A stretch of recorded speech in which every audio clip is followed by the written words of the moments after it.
acá en Redes de Bienestar y ya la estoy viendo a Carla de León, que está muy lejos de donde estamos nosotros, por eso siempre cuando decimos buenos días, buenas tardes, buenas noches, debe ser así. Creo que sería buenos días allá. Vamos a ver. Carla que está desde Guatemala, ¿puede ser? Así es, me encuentro en la ciudad de Guatemala. Bueno, un placer, Carla de León, tenerte. ¿Psicóloga? ¿Estoy en lo correcto? Así es, soy psicóloga clínica, educadora especial, cuento con una licenciatura en inclusión educativa y una maestría en neuropsicología. Me encanta, completísima. Se sumó hace poco a la revista y a la radio, así que también va a estar fija acá. Un placer tenerte. Nada, de lejos, así que obviamente por ahora, algún día yo sé que seguramente estarás en Argentina, nos vendrás a visitar acá a los estudios de Punto Cero. Va a ser un placer tenerte, pero bueno, por ahora te tenemos acá Gracias. virtual, que no es poco.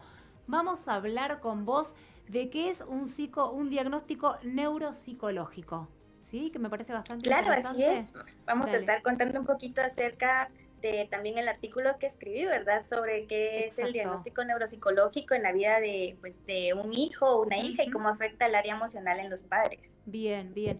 Arrancamos con esto que decimos primero, que ¿qué es la neuropsicología? Para que la gente entienda un poquito de qué se trata. Claro que sí, con mucho gusto. Pues me gustaría contarles un poco acerca de qué es la neuropsicología y es que es una rama de la neurociencia y la psicología que se unen para estudiar la relación entre el cerebro y los procesos cognitivos, conductuales y emocionales de un ser humano. Ujú. Pues esto tiene como objetivo investigar cómo las lesiones, los trastornos o las disfunciones cerebrales pueden influir en áreas específicas de las capacidades mentales superiores, como lo es la memoria, el lenguaje, la atención o la capacidad de razonamiento. Y es que algo interesante de la neuropsicología es que abarca todas aquellas patologías que afectan al cerebro, como Ujú. las alteraciones y las disfunciones del neurodesarrollo, tanto como enfermedades neurodegenerativas, traumatismos craneoencefálicos, los ictus, los tumores cerebrales, perdón, Ujú. algunas anoxias y pues entre otras enfermedades o discapacidades del cerebro. Entonces, considero que la neuropsicología tiene como objetivo poder encontrar todas estas disfunciones cerebrales para poder apoyar a tanto a niños, adolescentes, adultos o adultos mayores para poderles dar un tratamiento o una intervención adecuada a las necesidades que está presentando. Bien, bien. ¿Y por qué es importante esto de tener un diagnóstico temprano o de hacer un psicodiagnóstico? ¿O qué sería hacer un psicodiagnóstico?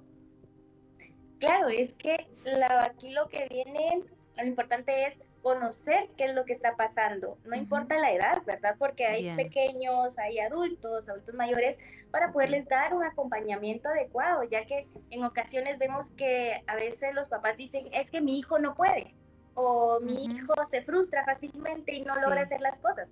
Pero ¿qué sí. pasa? No conocemos qué necesidades está presentando el niño en Ujú. este caso. Entonces es necesario poder dar esa intervención adecuada a través, si necesitamos un diagnóstico, si es un trastorno del neurodesarrollo o conocer qué es lo que está pasando, porque desde pequeños le podemos dar este acompañamiento en las distintas áreas en las que se está desenvolviendo. Entonces, si vemos que hay niños frustrados en el área académica, ¿qué pasa? Es que mi hijo no logra hacer lo que los demás hacen. ¿Por qué? Ujú. Porque lo estoy frustrando, porque no se adecua a las necesidades que él está teniendo. Entonces necesitamos conocer qué pasa detrás para poder brindarle esa intervención en todas las áreas en las cuales él se desenvuelve, tanto desde los más pequeños hasta los más adultos. Necesitamos poder conocerlo a Ujú. través ya sea de evaluaciones, a través de distintas actividades, porque de esta manera nosotros podemos dar una intervención de neurorehabilitación a los chicos que se adecúen a cada necesidad que estén presentando. Bien, el diagnóstico lo que nos sirve es para saber después, digamos, qué hacer, básicamente, eh, o sea, el diagnóstico primero, ¿quién lo toma? ¿Un profesional de qué área? ¿Psicología sería? ¿Puede ser un pediatra? ¿Puede ser un psiquiatra? No sé, ¿quién toma el diagnóstico? Claro, aquí para tomar el diagnóstico, bueno, lo realizamos pues los neuropsicólogos, ¿verdad? Sí, Que es pues conocer toda esta área. Luego ya se puede hablar con los profesionales que estén a cargo. El neuropsicólogo se encarga de brindar el diagnóstico bien. para a todos aquellos profesionales, como ya sea un neurólogo, un psicólogo, para los padres de familia, incluso poderles explicar acerca de qué es esto, porque yo siempre he considerado, los chicos no son el diagnóstico. El diagnóstico es una herramienta que nos ayuda para conocer cómo poderlos apoyar adecuadamente. El no Porque en la sociedad etiquetar. existe... El no etiquetar. ¿Perdón? No, digo, el no etiquetar a los niños. Exactamente. Sí, eso es importante. ¿Por qué? Porque a veces cuando ya papás dicen, es que mi hijo no puede hacerlo solo, siempre necesita acompañamiento, los estamos etiquetando y no les estamos dando la autonomía que ellos necesitan. ¿Por qué? Porque existe sobreprotección acerca de ello. Entonces, el diagnóstico va dirigido tanto a profesionales como padres de familia para conocer qué es lo que está sucediendo y cómo poderlos apoyar adecuadamente con un equipo multidisciplinario. Bien, bien. Por eso te decía, el diagnóstico sirve para saber después para dónde ir. Imagino que también indica a qué profesionales deben ir. No sé, si es a una terapeuta ocupacional, si es una psicóloga, si es una fonoaudióloga, no sé, para qué áreas.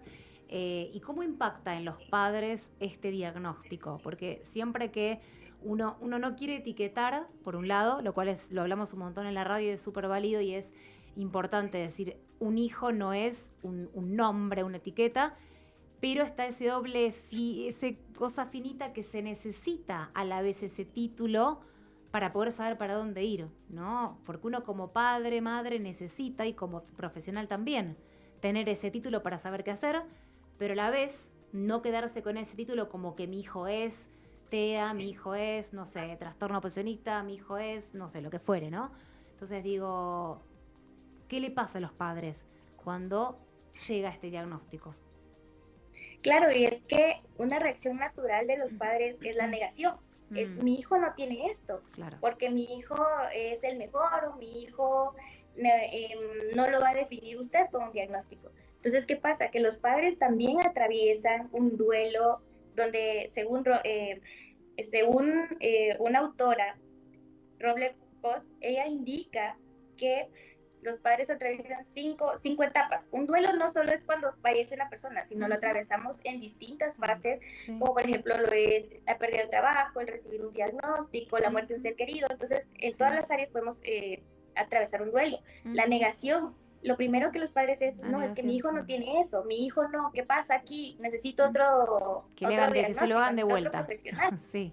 Exactamente. Luego, la ira o el enojo, enojarnos con nosotros mismos porque consideramos que eso le pasó tal vez porque hice algo malo o existen echarnos la culpa a nosotros como padres, echarnos la culpa o decir qué hice yo mal como padre. Exactamente. Luego pues viene la tristeza, una depresión. ¿Por qué? Porque entonces es mi culpa, yo lo hice o qué hice mal o por qué me sucedió esto a mí, ¿verdad? El preguntarnos en muchas ocasiones. Luego la negociación. Negociación es como poder llegar a ese acuerdo, bueno, mi hijo tiene esto, ¿qué necesito hacer para ayudarlo? Y luego la aceptación, que es considero que es lo más difícil para un padre de familia, tener que aceptar un diagnóstico, pero todo esto pues no se da un proceso lineal, sino que es como una montaña rusa que lo puede experimentar de distintas formas. Y es que entonces es donde los padres pues atraviesan todas estas fases en las cuales a veces hay sobreprotección hacia los niños. Y esto hace que no se permitan seguir desarrollando las habilidades. ¿Por qué? Porque mi hijo necesita ser cuidado y descuidamos todas las demás áreas. Y es donde nos centramos solo en él y entonces evitamos que podamos seguirlo apoyando porque necesito meterlo como en una cajita de cristal y que nadie le haga daño, ¿verdad? Y esto es algo que sucede muy comúnmente. Entonces hay que acompañar a los niños y a los padres. Digo, porque claro, en esa transición es un acompañamiento. Claro, en esa transición de duelo que vos hablás, que no es lineal obviamente, pasa un tiempo. Ya tenemos un diagnóstico, ya habría cosas por hacer. Tenemos todo ese tiempo y los padres, ¿qué hacemos? Porque por ahí ni siquiera pueden pedir ayuda, porque digo, si están en la etapa de negación, difícilmente piden ayuda. No sé, creo yo. Exactamente. Sí, y es que esto es también, ¿verdad? Conocer como profesional qué herramientas asertivas utilizar para poderles dar ese acompañamiento, para poder dar el diagnóstico, porque no solo podemos llegar y decirle, mire, su hijo tiene discapacidad intelectual, por ejemplo. Sí.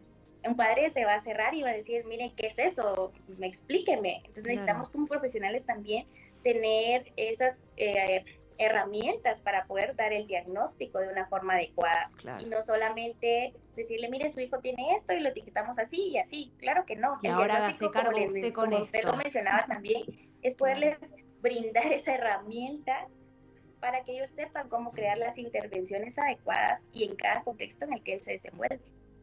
Bien, ¿y cómo se sigue luego del diagnóstico? Vamos a poner que están todas estas etapas y demás.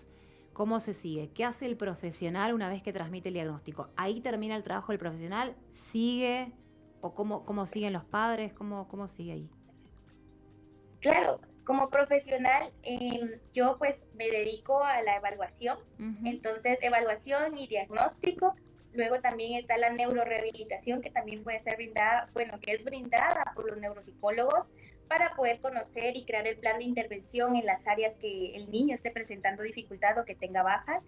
Luego, pues si hay algo emocional, trabajar con el psicólogo directamente. Si necesita terapia de educación especial, poderle dar esas tutorías o ese acompañamiento. Entonces, es un equipo multidisciplinario, perdón, que se utiliza para trabajar con los chicos. Entonces, no es que solo se quede en el diagnóstico, sino es poder crear todo el equipo detrás que lo va a estar acompañando en todas las áreas que él necesita de acuerdo a las necesidades pues, que está presentando. Bien, bien. ¿Y los padres cómo continúan? Claro, eso es algo que afecta mucho, ¿verdad? Por ejemplo, es que los padres en ocasiones dicen, no, es que yo no necesito ayuda. Y el reconocer que necesitan ayuda para atravesar esta situación ha sido muy compleja porque todos consideran que pueden hacerlo solos, que lo Ujú. hacen solos y en ocasiones pues los padres se frustran, los padres no saben cómo actuar, o puede ocurrir también que en algún momento no acepten el diagnóstico de sus hijos y solamente digan, no, es que mi hijo no es normal. Y lo que pasa ahí es que, por ejemplo, acá en Guatemala Ujú. tenemos el área rural, donde se desconoce qué es un diagnóstico neuropsicológico, donde se desconoce cómo ayudarlos y solamente se mete en una caja donde Claro. dicen, bueno, no tiene nada por hacer, no tiene futuro y pues lo dejamos en casa, ¿verdad? Entonces necesitamos mucha psicoeducación acerca de qué hacer con un diagnóstico, de qué hacer cuando recibimos esto para poderles dar ese acompañamiento con todos los profesionales que tienen que estar detrás del niño. Bien, bien. Entonces, súper importante esto que decías, como para subrayar, lo de no etiquetar es muy importante.